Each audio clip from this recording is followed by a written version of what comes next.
നമസ്തേ. Dial M പ്രത്യേക പരിപാടിയിലേക്ക് സ്വാഗതം. തലസ്ഥാനത്തെ വികസന സ്വപ്നങ്ങൾക്ക് ചിറകു നൽകാൻ തിരുവനന്തപുരം കോർപ്പറേഷന്റെ ബജറ്റ് ഭരണസമിതി അവതരിപ്പിക്കാനിരിക്കെ ആരാധ്യനായ മേയർ ശ്രീ വി രാജേഷ് തത്സമയം നമുക്കൊപ്പം ചേരുകയാണ്.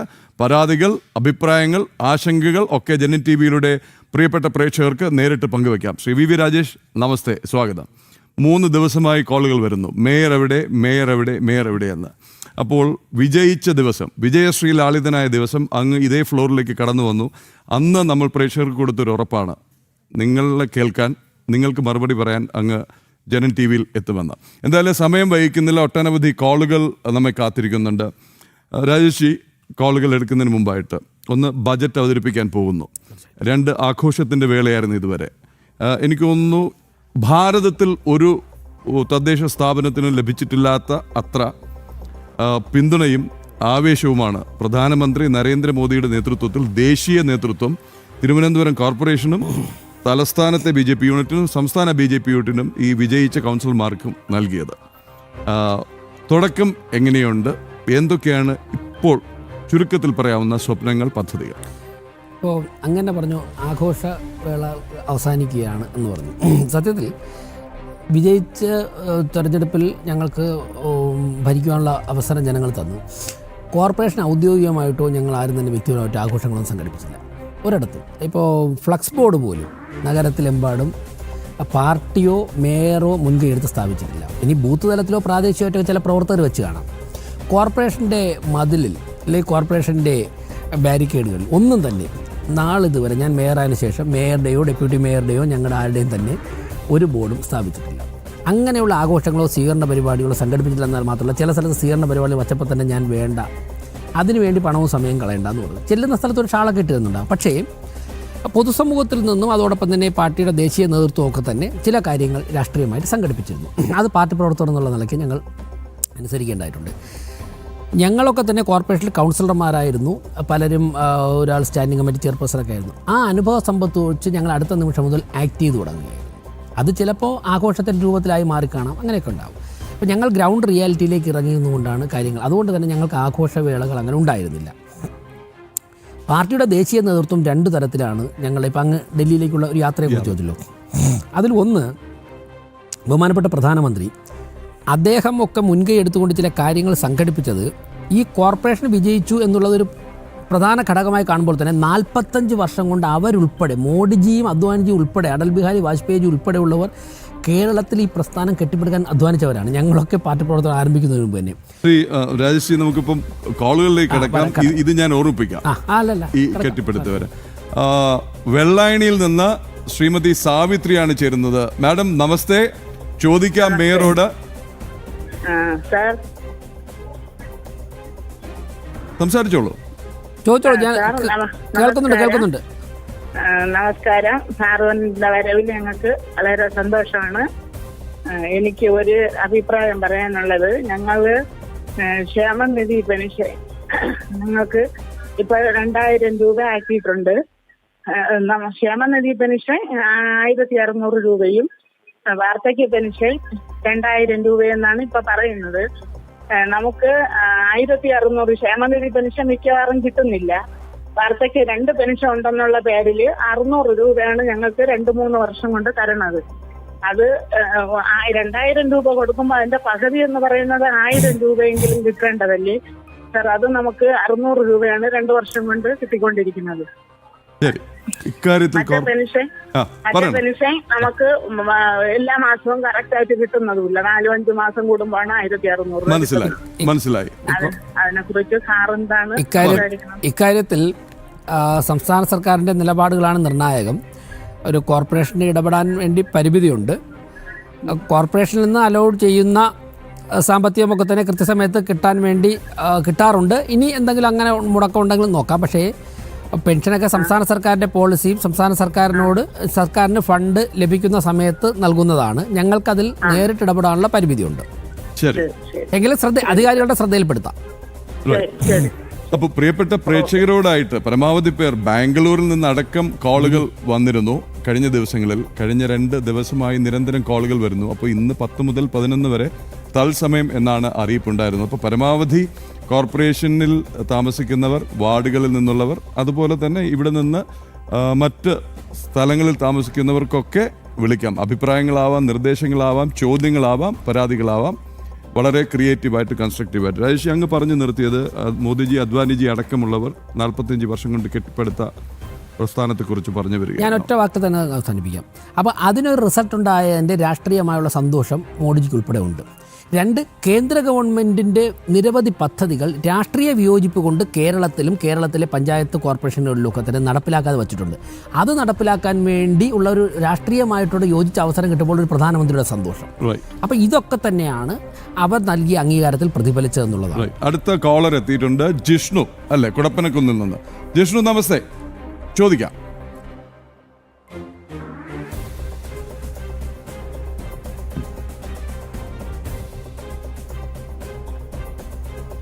ജിഷ്ണുവിന് കേൾക്കാമെങ്കിൽ ജിഷ്ണു ചോദിക്കാം. 4 നിന്ന് തോമസ് ചേരുന്നു. ജിഷ്ണുവിന്റെ കോൾ കട്ടായി. തോമസ് ജി നമസ്തേ, ഗുഡ് മോർണിംഗ്. ചോദിക്കാം മേയറോട്. Good morning. നമസ്കാരം. ബിജെപിയുടെ മേയർ ആദ്യമായിട്ട് ട്രിവാൻഡ്രത്ത് വന്നൊരു കൺഗ്രാറ്റുലേഷൻ. പിന്നെ എനിക്ക് ചോദിക്കാനുള്ളത് സർ, ഈ ട്രിവാൻഡ്രം സിറ്റിയിലെ ഈ ട്രാഫിക് ജാം ഇതൊന്ന് കുറയ്ക്കാനായിട്ട് എന്തൊരു പരിഷ്കാരം കാര്യം സാറിന് ചെയ്യാൻ പറ്റും? അതായത് അങ്ങ് പറഞ്ഞത് വളരെ റെലവൻ്റ് ആയിട്ടുള്ള ചോദ്യമാണ്. ഞങ്ങൾ ചുമതലയിൽ വന്ന ആ ദിവസം മുതൽ തന്നെ traffic advisory board city police കമ്മീഷണറുമായിട്ടൊക്കെ ചർച്ച ആരംഭിച്ചു. അതിൻ്റെ അടിസ്ഥാനത്തിൽ മിനിഞ്ഞാന്ന് തിരുവനന്തപുരത്തെ ഒരു പ്രമുഖ മാധ്യമം സംഘടിപ്പിച്ച, ഒരു പത്രം സംഘടിപ്പിച്ച മീറ്റിങ്ങിൽ RTOയും അതോടൊപ്പം തന്നെ സിറ്റി പോലീസ് കമ്മീഷണറും മേയറും മുൻ ട്രാൻസ്പോർട്ട് KSRTC MD ഉൾപ്പെടെയുള്ളവർ ചില ചർച്ചകൾ നടത്തിയിരുന്നു.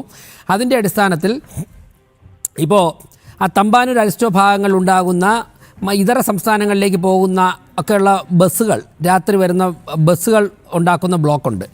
അതിന് ഒരു സൊല്യൂഷൻ കണ്ടെത്താൻ വേണ്ടി വളരെ ഗൗരവമായിട്ട് ഞങ്ങൾ ആലോചിക്കുന്നുണ്ട്. അതിന് മറ്റേതെങ്കിലും സ്റ്റേഷൻ കൊടുക്കാൻ വേണ്ടി ആലോചിക്കുന്നു. അതോടൊപ്പം തന്നെ തമ്പാനൂർ സിഗ്നൽ ലൈറ്റ് കൂടുതൽ സ്ഥാപിക്കുവാനുള്ള ആലോചനകളുണ്ട്. മറ്റൊന്ന്, ഈ പോലീസ് സ്റ്റേഷൻ്റെയൊക്കെ മുൻപിൽ കെട്ടിക്കിടക്കുന്ന പഴയ വാഹനങ്ങളുണ്ട്, പൊളിക്കേണ്ട വാഹനങ്ങൾ. അത് പലയിടത്തും ട്രാഫിക് ജാം ഉണ്ടാക്കുന്നുണ്ട്. അതിനെ മുഴുവനും ഒരു കേന്ദ്രത്തിലേക്ക് മാറ്റുവാനുള്ള ആലോചനകളുണ്ട്.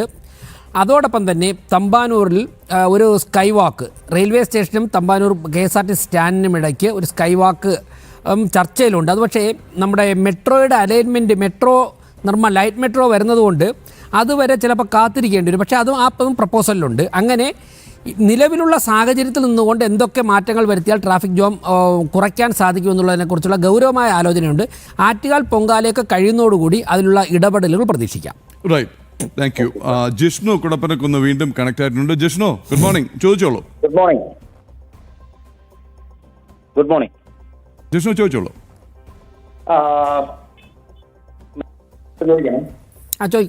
കേൾക്കാം പറയൂ. ജിഷ്ണുവാണ് കുടപ്പനക്കുന്ന്. ചോദിച്ചോളൂ കേൾക്കാം. നമ്മളെ ഇവിടെ ഒരു കുടപ്പനക്കുന്ന് ഇരപ്പുഴയിൽ ഒരു ടെസ്റ്റിംഗ് ഗ്രൗണ്ട് ഉണ്ട്. ടെസ്റ്റ് ചെയ്യുന്ന ഗ്രൗണ്ട്, അവിടെ നമുക്ക് ടോയ്ലറ്റ് സംവിധാനമില്ല. വർഷങ്ങളായിട്ട് നമ്മളിത് കോർപ്പറേഷനിൽ പരാതി ഇതെല്ലാം കൊടുത്തിട്ടുണ്ട്. ഇതുവരെ അതിനൊരു കോർപ്പറേഷന്റെ ഗ്രൗണ്ടാണ്. ആരുടെ ഗ്രൗണ്ട് അത്? കോർപ്പറേഷൻ ഗ്രൗണ്ട് പ്രൈവറ്റ് ആയിട്ട് എടുത്തിട്ടുള്ള ഗ്രൗണ്ടാണ്. പക്ഷെ ഇവിടെ ടെസ്റ്റ് നടക്കണം. ഇവിടെ ഒരുപാട് ആൾക്കാർ വരുന്നുണ്ട്. നമുക്കത് ആലോചിക്കാം. നമുക്കതേ ഇപ്പോൾ കോർപ്പറേഷൻ, എനിക്ക് കൂടുതൽ പറയാൻ ഇപ്പോൾ പരിമിതിയുണ്ട്. എന്തായാലും ശരി തന്നെ ശുചിമുറികളുടെ കാര്യത്തിൽ ഞങ്ങൾ ഗൗരവമായി ഇടപെടുന്നുണ്ട്. ഓക്കെ. അപ്പോൾ കുടപ്പനക്കുന്ന് ഗ്രൗണ്ടുമായിട്ട് ബന്ധപ്പെട്ടാണോ എന്ന് എനിക്കല്ല, ആ ഭാഗത്ത് പ്രപ്പോസൽ വന്നിട്ടുണ്ട്. എന്തായാലും ശരി തന്നെ അത്രയും ആൾക്കാരൊക്കെ പ്ലേ ചെയ്യാൻ വരുന്ന ഗ്രൗണ്ടാണെന്നുണ്ടെങ്കിൽ അത് ശ്രദ്ധിക്കാം. അവിടുത്തെ കൗൺസിലറോട് നിങ്ങളൊരു ലെറ്റർ ഒന്ന് മേയറുടെ ഓഫീസിൽ ഇക്കാര്യം ഈ ഗ്രൗണ്ട് തന്നെ പോയിന്റ് ഔട്ട് ചെയ്തിട്ടൊന്ന് എത്തിക്കാൻ പറഞ്ഞാൽ അടിയന്തരമായിട്ട് തന്നെ എൻ്റെ കാര്യങ്ങൾ സ്വീകരിക്കാം. Thank you Jishnu. അതായത് ഇതിന് പരിമിതികളുണ്ട്. അതേസമയം തന്നെ ഒരു വളരെ വലിയൊരു വിഷയം തന്നെയാണ്. കാര്യം പൊതുസ്ഥലത്ത് മൂത്രമൊഴിക്കാൻ പാടില്ല, തുപ്പാൻ പാടില്ല എന്ന് പറയുമ്പോൾ നമ്മുടെ ഈ നിയമം പാസ്സാക്കിയ സർക്കാരുകൾ പോലും എന്ത് ചെയ്യണം എന്ന് പറയുന്നില്ല. നിങ്ങളിത് ചെയ്യരുത് എന്ന് പറയുമ്പോൾ അവർക്ക് അത് ചെയ്യാതിരിക്കാൻ പറ്റില്ലല്ലോ. അതിനൊരു ഓൾട്ടർനേറ്റീവ് ആരും കണ്ടുപിടിച്ച് കൊടുക്കാറില്ല. നമുക്ക് അത് കണ്ടുപിടിച്ച് കൊടുത്തിട്ട് മാത്രമേ നീ ചെയ്യരുതെന്ന് പറയാൻ പാടുള്ളൂ.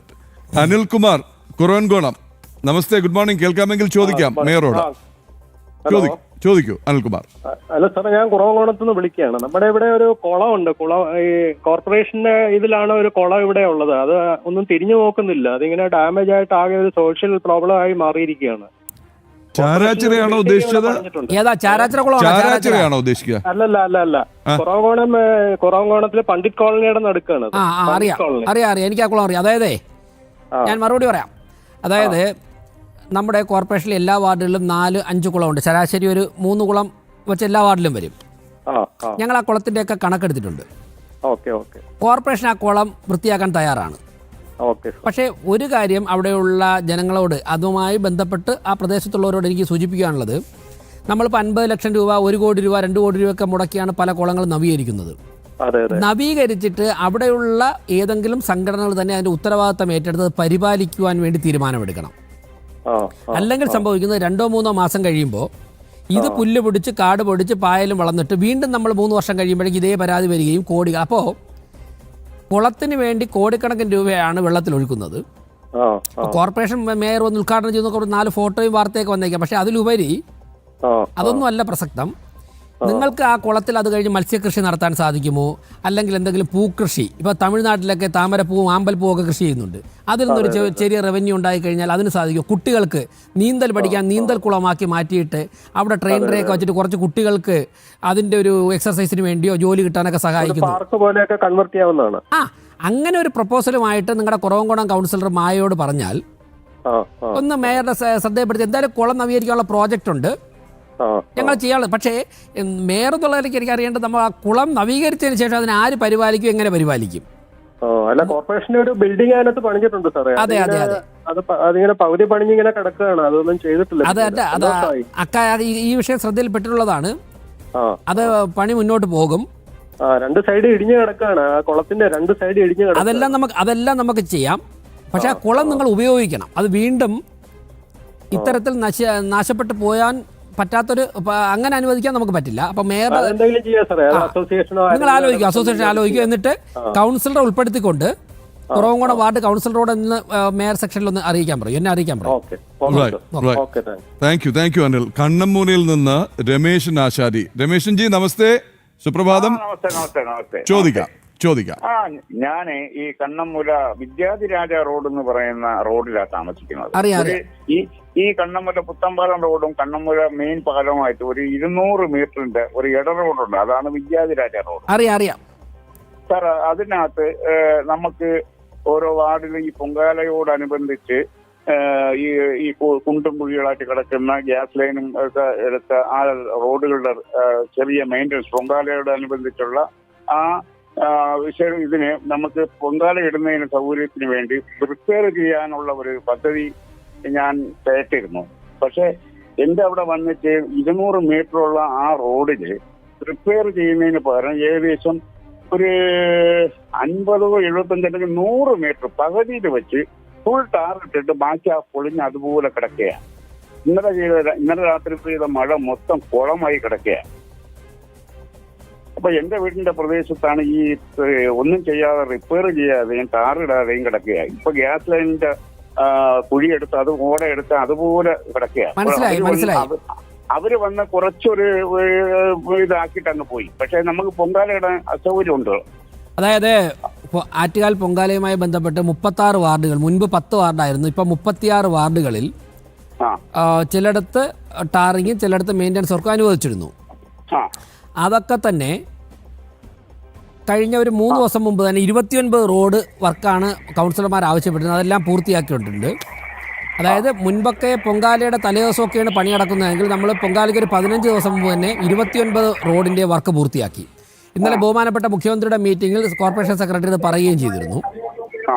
ഈ റോഡ് ആ വർക്കിൽ വന്നതാവാൻ സാധ്യതയില്ല. അങ്ങനെയാണെങ്കിൽ പണി പൂർത്തിയാക്കിയത്. ഇനിയിപ്പോൾ താങ്കൾ ശ്രദ്ധയിൽപ്പെടുത്തിയ സ്ഥിതിക്ക് അവിടുത്തെ കൗൺസിലറോട് കൂടി ഒന്ന് പറയൂ, ഞാൻ അന്വേഷിച്ചിട്ട് എന്താ വെച്ചാൽ പരിഹാരം.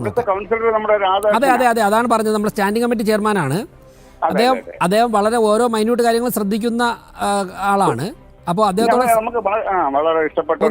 അതെ ഒന്ന് സംസാരിക്കൂ. അദ്ദേഹം മുൻകൈ എടുക്കും, ഞങ്ങൾ നോക്കാം.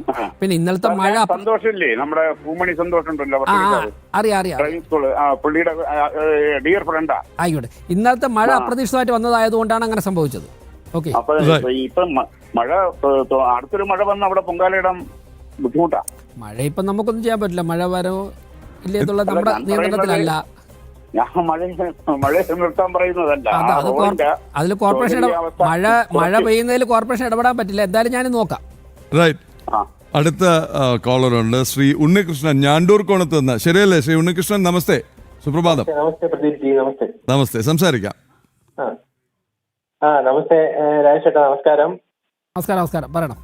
ഞാന് പിന്നെ ആദ്യമേ തന്നെ നമ്മളെ ഒരു സ്റ്റീരിയോ ടൈപ്പ് മേയർമാരിൽ നിന്നും വ്യത്യസ്തമായിട്ട് രാജേഷ് ചേട്ടാ മേയറിന്റെ കസേരയിൽ ഇരുന്നപ്പോൾ ഒരു പോസിറ്റീവ് എനർജി നമുക്ക് എല്ലാവർക്കും ഫീൽ ചെയ്യുന്നുണ്ട്. അത് 5 വർഷവും രാജേഷ് ചേട്ടനെ കീപ്പ് ചെയ്യാൻ പറ്റട്ടെ എന്ന് ആശംസിക്കുന്നു. എനിക്ക് പറയാനുള്ള കാര്യങ്ങളെന്ന് പറയുന്നത്, ഒന്ന് പിന്നെ ഈ ടോയ്ലറ്റുകള് ഈ പിന്നെ ടോയ്ലറ്റുകൾ ഇപ്പൊ ഈ ടോയ്ലറ്റ് എന്നൊക്കെ പറഞ്ഞുകൊണ്ട് ഈ പല സ്ഥലങ്ങളിലും ഇങ്ങനെ പെട്ടിക്കട പോലെ വച്ചിരിക്കുന്ന അത് ഇവർക്ക് സ്ത്രീകൾക്ക് യൂസ് ചെയ്യാൻ ബുദ്ധിമുട്ടാണ്. അത് നമ്മുടെ നഗരസഭയുടെ കീഴിൽ പിന്നെ പരിധിയിലുള്ള പാർക്കുകൾ അങ്ങനെയൊക്കെ അട്രാക്റ്റീവ് ആയിട്ട് ഇപ്പൊ ഗാന്ധി പാർക്കിലൊക്കെ ഒരു ടോയ്ലറ്റ് കോംപ്ലക്സ് അങ്ങനെ സാധിച്ചു കിട്ടുന്നതെങ്കിൽ നന്നായിരിക്കും. ഒരു അവർക്ക് യൂസ് ചെയ്യാൻ പോസിറ്റീവായിട്ട് സത്യം പറഞ്ഞാൽ നാണിക്കാതെ കയറി യൂസ് ചെയ്യാൻ പറ്റുന്ന ഒരു രീതിയിൽ ടോയ്ലറ്റ് കോംപ്ലക്സുകൾ കൊണ്ടുവരാൻ എന്നൊരു നിർദ്ദേശമുണ്ട്. രണ്ടാമത് പിന്നെ ഈ നമ്മുടെ തിരുവനന്തപുരം നഗരം എന്ന് പറയുന്നത് ഭിക്ഷാടനം ഇടയ്ക്ക് വെച്ച് ഇല്ലായിരുന്നു. അതുകൊണ്ട് ഉമ്മൻചാണ്ടി സാറാണ് അത് ഭിക്ഷാടനം ഞങ്ങൾ പ്രീഡിഗ്രിക്ക് പഠിക്കുന്ന സമയത്ത് ഭയങ്കര ഭിക്ഷാടനമായിരുന്നു. അത് കഴിഞ്ഞിട്ട് ഭിക്ഷാടനം നിരോധന മേഖല ഒറ്റ എണ്ണം പോലെ ആ റീഹാബിലിറ്റേഷൻ സെന്ററിൽ കൊണ്ടുവരികയും ചെയ്യുന്നു. പക്ഷെ ഇപ്പോൾ അത് വീണ്ടും തലപൊക്കിയിട്ടുണ്ട്. ഇന്നലെ പിന്നെ ഞാൻ സിറ്റിയിൽ പോയപ്പോഴത്തേക്ക് ഒരാളിങ്ങനെ ഈ പിന്നെ കാലിങ്ങനെ ഒട്ടിക്കൊണ്ട് പോകുന്ന ഒരു പലകയിലിരുന്ന് ഭിക്ഷാടനം നടത്തുകയാണ്. അപ്പൊ അവരെ റീഹാബിലിറ്റ് ചെയ്യാനുള്ള ഒരു സംവിധാനം നഗരസഭ മുൻകൈയെടുത്ത് ചെയ്യുമോ എന്നൊരു നിർദ്ദേശം. മൂന്നാമത്തെ ഒരു കാര്യം എന്ന് പറയുന്നത്, ഈ ഓപ്പൺ എയറിൽ ഇപ്പോൾ ഭയങ്കര ഈ പോപ്പുലേഷൻ ഡെൻസിറ്റി വളരെ കൂടുതലാണ്. ഓപ്പൺ എയറിൽ പ്ലാസ്റ്റിക് ഇട്ട് നമ്മൾ എത്ര പറഞ്ഞാലും കേൾക്കാതെ കേട്ട് കത്തിക്കുകയാണ്. ഇന്നും വൈകുന്നേരം ആകുമ്പോഴത്തേക്ക് ചപ്പ് ചവറുകൾ വാരി കൂട്ടിയിട്ട് ഹരിതകർമ്മ സേനയൊക്കെ വരുന്നുണ്ട്, എല്ലാം ശരിയാണ്. പക്ഷെ ഈ ചപ്പ് ചവറുകൾ കൂട്ടിയിട്ട് അതിന്റെ കൂടെ പ്ലാസ്റ്റിക് കൂട്ട് അങ്ങ് കത്തിക്കും. ഇപ്പൊ നമ്മൾ കുഞ്ഞിനെ തന്നെ കാണിച്ച ആൾക്കാരാണ് നമ്മൾ വീടിന് ചുറ്റും നടന്നത്. അവരുടെ എത്ര പറഞ്ഞാലും മനസ്സിലാവത്തില്ല. അപ്പൊ അത് തന്നെ ഒരു അവയർനെസ്, പിന്നെ അവയർനെസ്സും അത് കഴിഞ്ഞ് ഒരു എഫക്റ്റീവ് ആയിട്ടുള്ള ഒരു അവയർനെസ് കൊടുത്തിട്ട് അതിന് നടപടികളിലോട്ട് പോകാനുള്ള ഒരു സംവിധാനം